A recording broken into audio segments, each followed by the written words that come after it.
comment allez-vous les amis? Moi ça va toujours. Je vais vous amener au marché et en même temps je vais vous parler de l'importance de vous enregistrer auprès du consulat français, quel que soit le pays dans lequel vous vous expatriez. Allez, c'est parti. Alors, quel est le rôle d'un consul? Le consul est là pour représenter la France auprès des ressortissants français dans un pays étranger. Donc, il assure toutes les responsabilités des services administratifs, que ce soit l'état civil, les passeports, les pièces d'identité, mais ils sont aussi là pour veiller à la sécurité des Français, assurée par les autorités locales en cas de crise. Il délivre aussi des visas pour les non-français qui veulent se rendre en France. Donc, je vous laisse les coordonnées de Rika, qui est donc la consul de Siem Reap, dans les commentaires, à savoir qu'elle consulte le vendredi matin tous les 15 jours. Donc, demandez-lui quand même par email avant de vous déplacer pour rien, quels sont ses horaires. Vous voyez, les moines font le tour des maisons, des marchés tous les matins. Alors, j'achète jamais de viande, jamais de poisson sur les marchés parce que j'ai quand même un petit peu peur. Tout ce qui est fruits et légumes, ils sont super bons, aucun souci.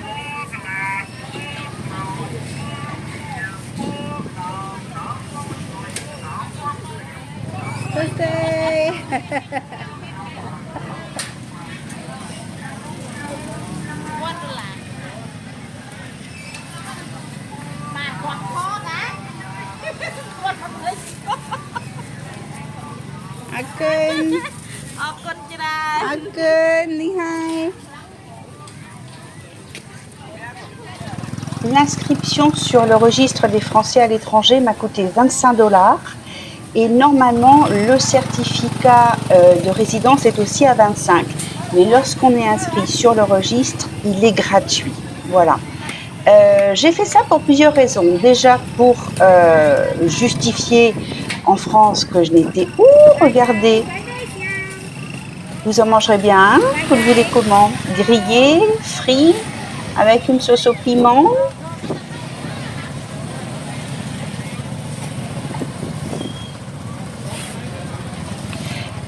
Donc je disais, je l'ai fait pour plusieurs raisons. Pour justifier aussi bien à ma banque en France que je ne suis plus résidente, mais aussi aux impôts. J'avais déjà eu un autre certificat de résidence que j'avais obtenu auprès de mon Sangat, donc ma mairie locale, et de la police d'immigration, mais c'est un certificat qui n'est valable que 3 mois. Donc je préfère que ce soit vraiment réglo par rapport à la France, parce que vu les pépites qui sont en train de nous préparer, je me prépare moi aussi. On va peut-être avoir la chance inouïe d'être taxé, tout ça parce qu'on est français. Voilà.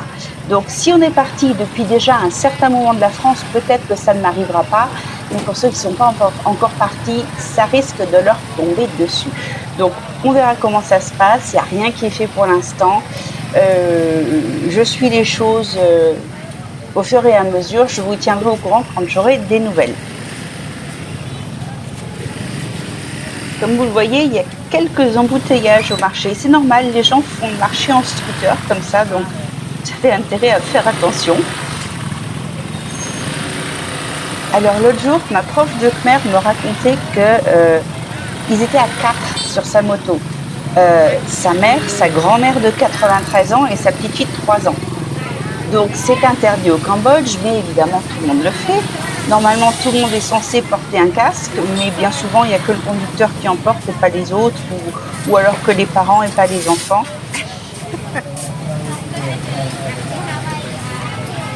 Et donc elle me disait qu'elle faisait attention à ce que la police ne la voit pas. Et je lui dis, mais de toute manière, s'il t'attrape, qu'est-ce que tu vas dire? Elle me dit, je dirais que j'ai qu'une seule moto. Bon, je ne sais pas si c'est une bonne raison, si le policier va apprécier sa réponse. Oh, je vais prendre de l'ananas. Oui.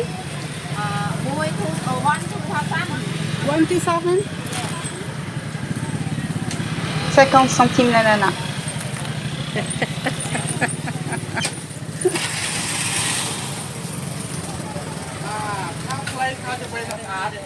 make one?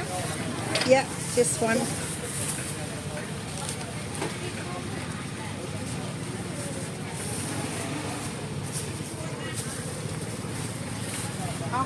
Ok, Lý hai. Yeah. Lý hai. Yeah. Một trai về cho mời tao ăn đôi vào chàng.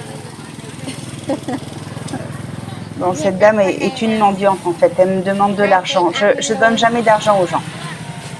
Je suis totalement contre parce que ça les incite à mendier encore plus. Je vais partir en vadrouille à travers le Cambodge la semaine prochaine parce que je suis surprise du nombre de gens, toutes nationalités confondues, qui ne savent pas s'organiser seuls pour voyager. Ils ont besoin d'un agent de voyage alors qu'en fait avec Internet, si vous êtes un minimum débrouillard, franchement, faites-le seul. Il n'y a rien de compliqué.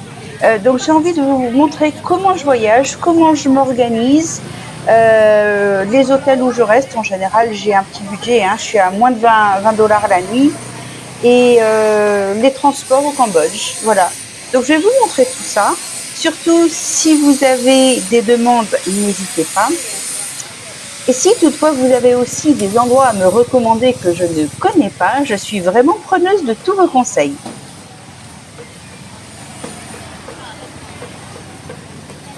On va bientôt se rapprocher de la zone des poissons. Alors le plat traditionnel, hein, le condiment, on va dire traditionnel ici, c'est le prorok. Le prorok, c'est du poisson fermenté. Alors ça a une odeur, c'est absolument abominable, surtout quand ils le font. Et la pêche au prorok a commencé il y a peut-être une dizaine de jours. Donc là, il est en fermentation.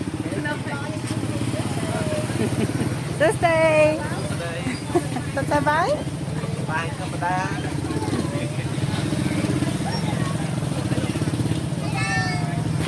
Hello. How are you? Hello. Vous voyez, les gens sont vraiment super charmants ici. Ils disent bonjour. Ils sont toujours souriants et heureux, alors qu'ils sont loin d'avoir une vie facile. Donc, je vous disais, le fameux prorok, ah ben voilà, on arrive au poisson. Le fameux prorok, c'est du poisson fermenté qui a le surnom de fromage cambodgien. Ça n'a rien du tout d'un fromage, mais c'est utilisé partout. Ah, alors les téléphones. Je crois que je n'ai jamais vu un pays dans le monde qui avait autant de magasins de téléphones, aussi bien neufs que d'occasion. Vous pouvez les faire réparer, vous pouvez vous faire installer un écran protecteur, vous savez, en verre ou en plastique.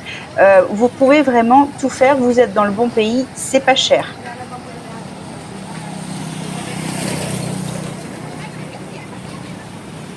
Je suis en train de reprendre le chemin pour aller à la maison.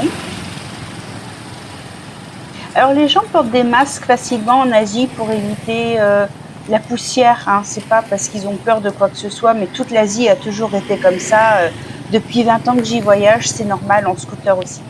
Il y a le nouvel an chinois qui se prépare, donc les gens commencent à faire leurs achats. Je ne serai pas à Siem Reap pour le nouvel an chinois, je serai sur une île qui s'appelle Koh Kiev, donc je ne pense pas qu'il y ait beaucoup de célébrations là-bas parce qu'il y a plus de touristes qu'autre chose. Mais juste avant, je serai à Kampot, donc peut-être qu'à Kampot, je trouverai quelque chose de sympa à vous filmer et à vous montrer.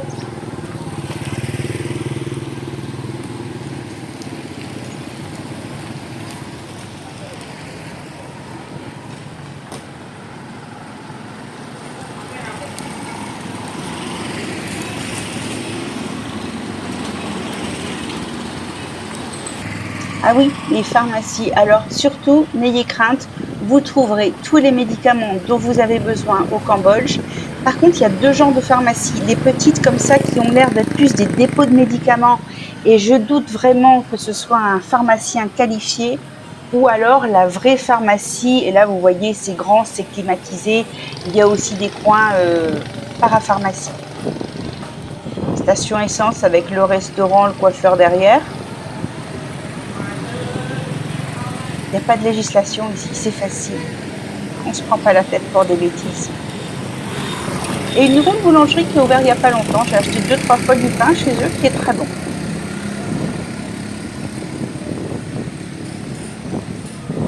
Encore un magasin de téléphone.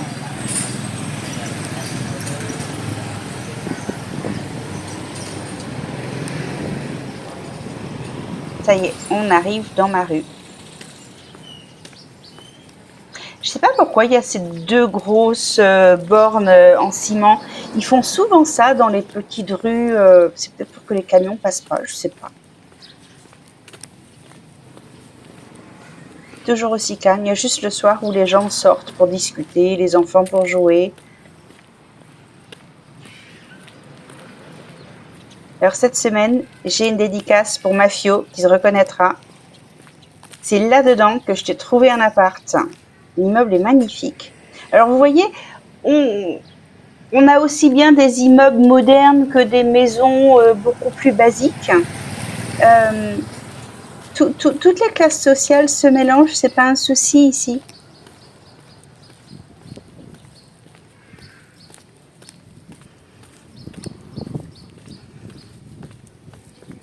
Il y a encore pas mal de terrain vague, donc j'imagine que d'ici quelques temps, ça va construire.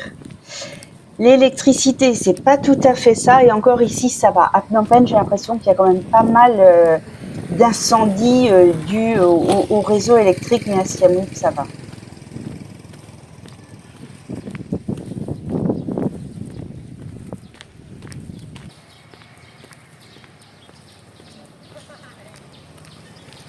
Donc tout ça, ce sont des petits immeubles. Il n'est pas rare de voir plusieurs membres de la famille occuper différents appartements dans un même immeuble. Ils sont très familles. Et là, derrière les rondins, ils sont en train de construire le deuxième terrain de pétanque. Ils ont carrément pris sur le bord de la route. Apparemment, ça gêne personne. Et ils jouent tous les soirs vers 5 heures. Il manque plus que le pastis et le rosé. Hello. How are you? Good. Les enfants de la rue qui me disent toujours bonjour. Et ça y est, on arrive à la maison.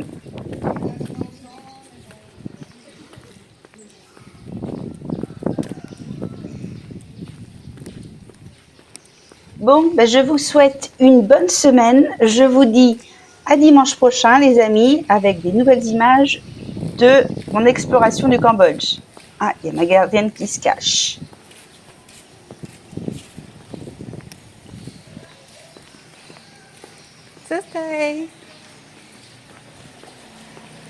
Allez, je vous dis à dimanche prochain. Passez une bonne semaine. Bye bye.